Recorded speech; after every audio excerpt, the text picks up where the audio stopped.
On dit qu'on apprend de ses erreurs, et bien pour certaines entreprises, la leçon a coûté très cher. Et pourtant, avant de sortir leur nouveauté, ces grandes marques avaient tout étudié, elles avaient investi en masse, elles étaient certaines du succès de leurs produits. Vous allez voir qu'elles avaient tout faux. C'est parti pour le top 10 des plus gros échecs commerciaux des grandes entreprises.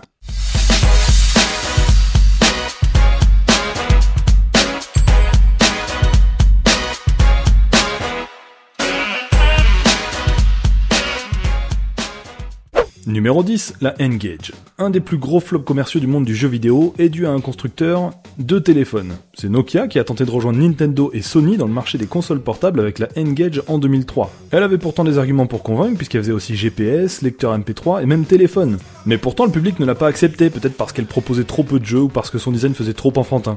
C'est fait pour les bébés, c'était un jouet. Oh. Un jouet pour bébé? Alors que Nintendo a réussi à vendre sa DS plus de 300 millions de fois, Nokia a peiné à dépasser les 200 millions de N-Gage vendus, de quoi abandonner définitivement l'idée de vendre des consoles.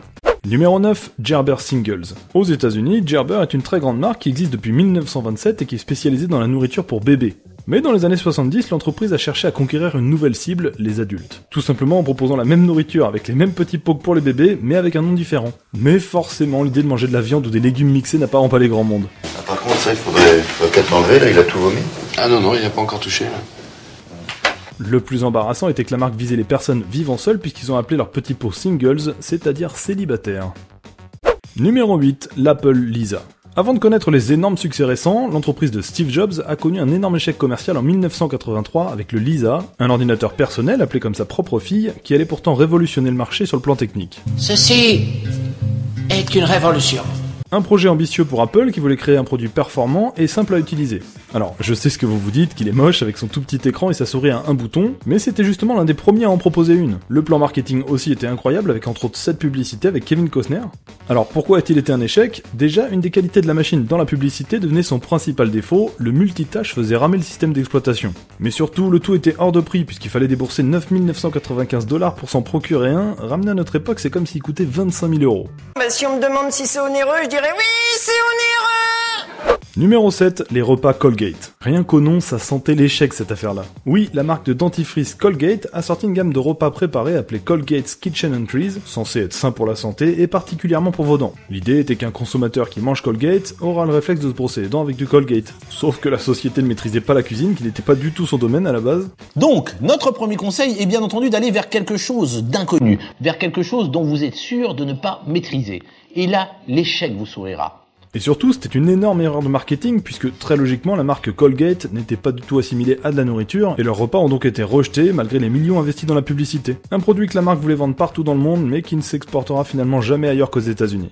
Numéro 6, Kodak et le numérique. Dans cet exemple, ce n'est pas la sortie d'un produit, mais sa non-sortie qui est un énorme échec. Kodak était une multinationale leader dans le domaine de la photographie argentique, mais en 1978, la société dépose un brevet pour un appareil photo numérique. Une innovation incroyable qui allait pouvoir faire oublier les pellicules, mais qui a justement fait peur aux dirigeants qui se sont dit que leur chiffre d'affaires allait chuter s'ils en vendaient plus. T'es un vrai renard, toi. Une technologie qui restera donc dans les placards jusqu'à ce que des concurrents la sortent et qu'elle remplace les appareils photo argentiques. Kodak a bien tenté de réagir, mais trop tard, puisque la société était au bord de la faillite en 2012 et peine encore à survivre.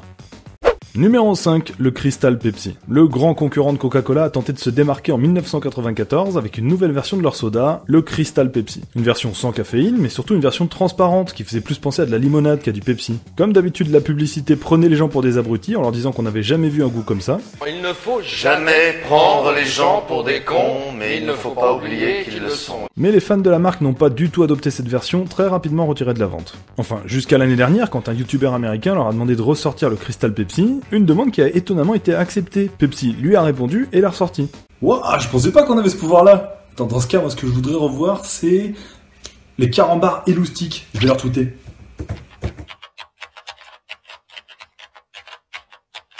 Numéro 4, Facebook Bacon. Le bacon à la sauce Facebook. Tu le crois, ça? Non, en vrai. Non, je rigole, rien à voir avec du bacon, là ça aurait pas été un échec mais du suicide. Non, Facebook Bacon était un programme publicitaire qui mémorisait vos achats sur internet et qui pouvait même les publier sur votre mur Facebook sans vous en demander l'autorisation. Mark Zuckerberg avait dû se dire qu'il se ferait encore plus d'argent en contrôlant vos achats et en suggérant à vos amis d'en faire de même. En prenant sa commission au passage bien sûr. Surtout gagner pas mal de pognon. Pas mal de t'en foutre plein les fouilles, Oui, c'est ça. d'accord. Surtout m'en foutre plein les fouilles, oui. Et ça, on s'entre rien foutre, enfin. Oui, voilà. D'accord. Mais bien sûr, ça n'a pas du tout, mais alors pas du tout tout été accepté par les internautes, certains ont même porté plainte contre le réseau social.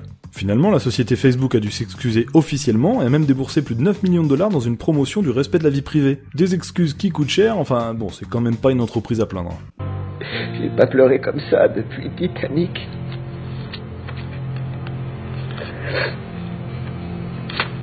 Numéro 3, la Ford Edsel. Le plus gros échec de l'histoire automobile est américain, il date de 1957 et est signé par Ford avec la Edsel. Une voiture avec laquelle rien n'allait, son nom pour commencer, Edsel, qui a été choisi parce que c'était le prénom du fils d'Henry Ford. Le problème c'est que ça faisait surtout penser à Weasel, ça veut dire fouine en anglais, on a vu mieux pour l'image de marque. Mais il n'y avait pas que ça, le design n'a pas plu non plus, le prix était jugé trop élevé et des pannes s'accumulèrent sur les premiers modèles. Une chanteuse de l'époque a même raconté qu'une poignée de l'Edsel lui serait restée entre les mains. On n'est pas des arnaqueurs, hein. On s'entend. Ça veut dire, oui, ça c'est vrai. Non. Je croyais que ça voulait dire, oui, ça c'est vrai. Au total, Ford n'a vendu que 64 000 modèles au bout d'un an, c'était très loin de leurs espérances, un échec qui a coûté à la marque près de 250 millions de dollars de l'époque, ça correspond à plus de 2 milliards de dollars actuels. Numéro 2, le Betamax. Sony aussi a connu un échec commercial catastrophique en 1975 avec son Betamax. À cette époque, il n'y avait pas Netflix, ni même de DVD, mais deux formats différents pour enregistrer les programmes télé, la VHS ou le Betamax. Et Sony a tout fait pour imposer son système à grands coups de campagne publicitaire. Ça va aller bien. Ça va aller très bien même. Bon, bien sûr, faut imaginer.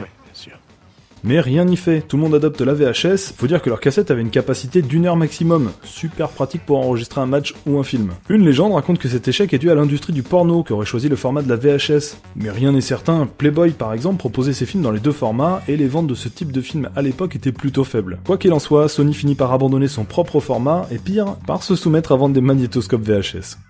Et numéro 1, le New Coke. Avant l'erreur du Crystal Pepsi, Coca-Cola avait connu un autre fiasco commercial bien pire. En 1985, la compagnie américaine voit ses ventes se faire rattraper par celles de Pepsi, son éternel concurrent, dont on entend de plus en plus que le goût est meilleur. Pour les contrer, Coca organise une enquête auprès de 190 000 consommateurs et finit par changer sa recette vieille de 100 ans en lançant le New Coke. Plus doux, mais surtout avec un goût complètement différent. Et les patrons de la marque souhaitent tellement l'imposer qu'ils retirent carrément l'ancien Coca-Cola des rayons et qu'ils dépensent des millions dans des campagnes de publicité. Le meilleur devient encore meilleur. Tu fous ma gueule, toi?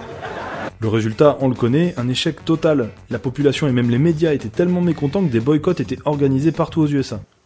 Oh putain, les enculés. Il n'a fallu que 2 mois et demi pour que le Coca-Cola original reprenne sa place dans les magasins, une place qui n'est pas près de quitter à nouveau. Et voilà, c'est tout pour ces échecs de grandes entreprises. Je profite de cette fin de vidéo pour vous remercier d'être toujours aussi nombreux à regarder mes top 10 et à me soutenir sur les réseaux sociaux, vous êtes adorables. Et vous êtes pas mal à me dire que je sors un peu moins de vidéos. Ouais, c'est pas faux. Je peux pas dire le contraire, mais si ça vous dit, vous pouvez me suivre sur la chaîne What Is This qu'on fait avec ma femme. On se fait découvrir toutes sortes d'objets, dont des futurs échecs commerciaux. Donc si comme moi avant de faire la vidéo, vous ne savez pas à quoi sert ceci, ceci ou encore ceci, retrouvez-nous en cliquant juste dessus, en plus on fait 3 vidéos par semaine. Et les top 10 aussi, ça continue, alors abonnez-vous pour ne pas rater les prochains. Ciao!